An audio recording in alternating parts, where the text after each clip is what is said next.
میرے دوستو عزیزو، حضرت کے بیانات کا پڑھنا سننا کام کرنے والوں کے لیے انتہائی ضروری۔ اس کی وجہ یہ ہے کہ مولانا الیاس صاحب رحمۃ اللہ علیہ یہ حضرات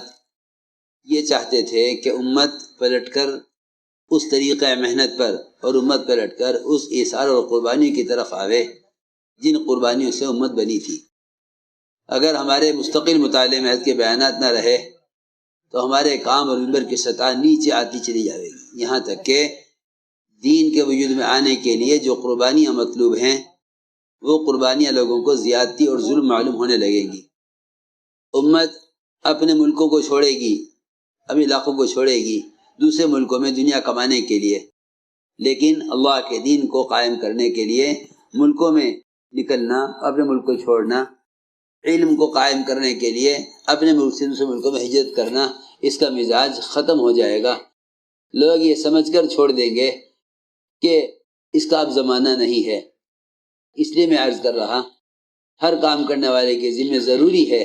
کہ وہ انفرادی مطالعات کے بیانات خوب رکھے، ورنہ شیطان یہ وسوسہ پیدا کرے گا کام کرنے والوں میں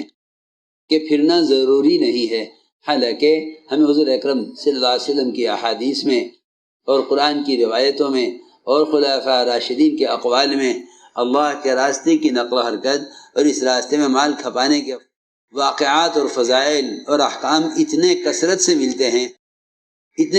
ملتے ہیں کہ اس کے علاوہ اور کوئی راستہ ایسا نہیں ملتا جہاں صحابہ کرام کے مال کی زیادہ مقدار خرچ ہوئی ہو۔ سب سے زیادہ صحابہ کے جان اور مال اور وقت کا مصرف اللہ کے دین کو دنیا میں قائم کرنا اور ایک امتی تک دین کی دعوت کا پہنچانا، یہ صحابہ کے جان مال اور وقت کا سب سے بڑے خرچ ہونے کی جگہ تھی۔ اگر اس ترتیب پر ہم قائم نہ رہے اور یہ واقعات بار بار ہم نے نہ سنے، ابھی آپ حضرت سعد رضی اللہ تعالیٰ عنہ کا واقعہ سن رہے تھے، اس سے کام کرنے والوں کو یہ سمجھانا تھا کہ حق کے معاملے میں کسی کی ملامت کی ہرگز پرواہ نہ کی جاوے، اس لیے کہ اگر مسلمان حق کے معاملے میں دوستوں کی، متعلقین کی، ماحول کی، حکام کی، ان کی پرواہ، قوانین کی پرواہ کرے گا تو اللہ رب العزت ایسے مسلمانوں کو دنیا میں حق قائم کرنے کے لیے استعمال نہیں فرمائیں گے۔ مومن وہ ہوتا ہے جو حق بات کے بارے میں کسی کی ملامت کی یا حالات کی پرواہ نہیں کرتا۔ اللہ رب العزت ایسے مسلمانوں کو وہ مقام و درجہ عطا فرماتے ہیں جو آپ نے ابھی سنا۔ اس لیے ہمیں چاہیے کہ ہم اجتماعیت کے ساتھ، اتباع سنت کے ساتھ یہاں جو ہدایات دی جائیں ان ہدایات کے اپنے آپ کو ہر طرح پابند بناؤ، ان ہدایات کے اپنے آپ کو ہر طرح پابند بناؤ، اور کوشش باتی کی جائے کہ جتنا کام کرنے کے لیے کہا جائے اتنا ہی اور اسی کے مطابق کیا جائے۔ جب کر کے آؤ تو پھر پچھلے احوال سناؤ، اگلی ہدایات پھر لے کر جاؤ۔ اس طرح اگر اجتماعیت کے ساتھ کام کرتے رہیں گے تو اللہ رب العزت ہر طرح کی رکاوٹوں سے، ہر طرح کی الجھنوں سے اللہ تعالیٰ کام کرنے والوں کو نکالیں گے۔ اور اگر ہم نے کسی کی بات کا جواب بات سے دیا بجائے کام سے دینے کے، اور کسی کی بات کا جواب ہم نے اپنے اندازے اور اپنے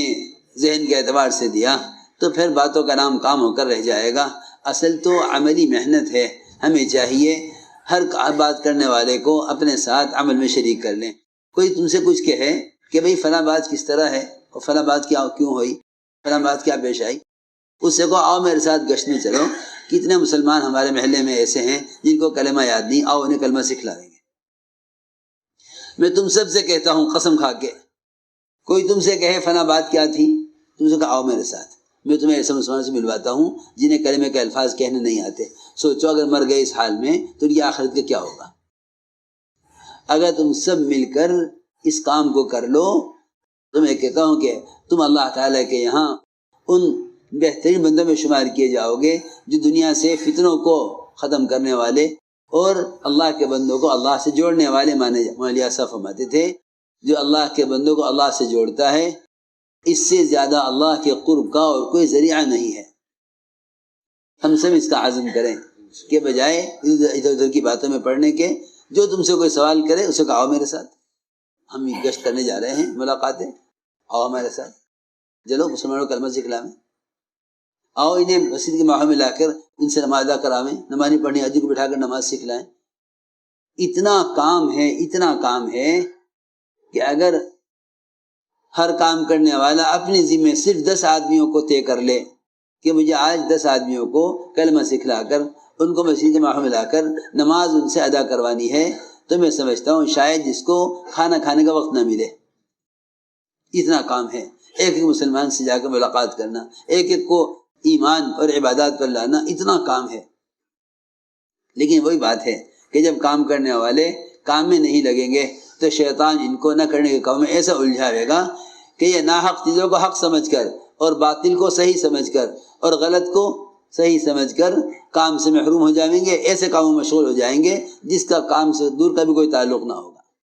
بس اس کا سب عزم کر کے جائیں کہ انشاءاللہ جس طرح یہاں سے ہدایات دی گئی ہیں ہم اس کے مطابق انشاءاللہ کام کریں گے. اور جو عزائم کیے گئے ہیں اپنی اپنی مسجدوں سے ان عزائم کو پورا کرنے کی فکر اور محنت میں لگو. ادھر ادھر کی باتوں کی طرف ذرہ برابر بھی توجہ نہ دو، بلکہ جو تم سے اس طرح کی بات کرے اسے پر رحم کھاؤ اور اس کو اپنے ساتھ گشت میں شریک کر. آج ہمارے ساتھ گشت کر، ہم تو کام میں لگے ہوئے ہیں. جس کا بھی تم بات کا جواب کام سے دو گے وہی تمہارے کام کا بن جاوے گا، اور اگر اللہ نہ کرے تمہارے کام کا نہیں ہے تو تمہارے راستے سے ہٹ جاوے گا. یہی نبوت کا طریقہ ہے. حضور اکرم صلی اللہ علیہ وسلم رکاوٹ ڈالنے والوں پر محنت کرتے تھے. اللہ اس محنت سے یا تو رکاوٹ ڈالنے والوں کو ہدایت دے کر آپ کا معاون بنا دیا کرتے تھے، یا اللہ تعالیٰ ایسی رکاوٹوں کو آپ کی دعوت کے ذریعے سے راستے سے ہٹا دیا کرتے تھے. میں تم سب سے کہتا ہوں قسم کھا کے، کوئی تم سے کہے فلاں بات کیا تھی، تم سے کہا آؤ میرے ساتھ، میں تمہیں ایسے مسلمانوں سے ملواتا ہوں جنہیں کلمے کے الفاظ کہنے نہیں آتے. سوچو اگر مر گئے اس حال میں تو ان کی آخرت کا کیا ہوگا. اگر تم سب مل کر اس کام کو کر لو تو میں کہتا ہوں کہ تم اللہ تعالیٰ کے یہاں ان بہترین بندوں میں شمار کیے جاؤ گے جو دنیا سے فتنوں کو ختم کرنے والے اور اللہ کے بندوں کو اللہ سے جوڑنے والے مانے. مولانا صاحب فرماتے تھے جو اللہ کے بندوں کو اللہ سے جوڑتا ہے اس سے زیادہ اللہ کے قرب کا اور کوئی ذریعہ نہیں ہے. اب ہم سب اس کا عزم کریں کہ بجائے ادھر ادھر کی باتوں میں پڑھنے کے، جو تم سے کوئی سوال کرے اسے کہا آؤ میرے ساتھ، ہم گشت کرنے جا رہے ہیں، ملاقاتیں، آؤ ہمارے ساتھ، چلو مسلمانوں کو کلمہ سکھلاویں، آؤ انہیں مسجد کے ماحول میں لا کر ان سے نماز ادا کراویں، نماز نہیں پڑھنی حاجی کو بٹھا کر نماز سکھلائیں. اتنا کام ہے کہ اگر ہر کام کرنے والا اپنے ذمے صرف 10 آدمیوں کو طے کر لے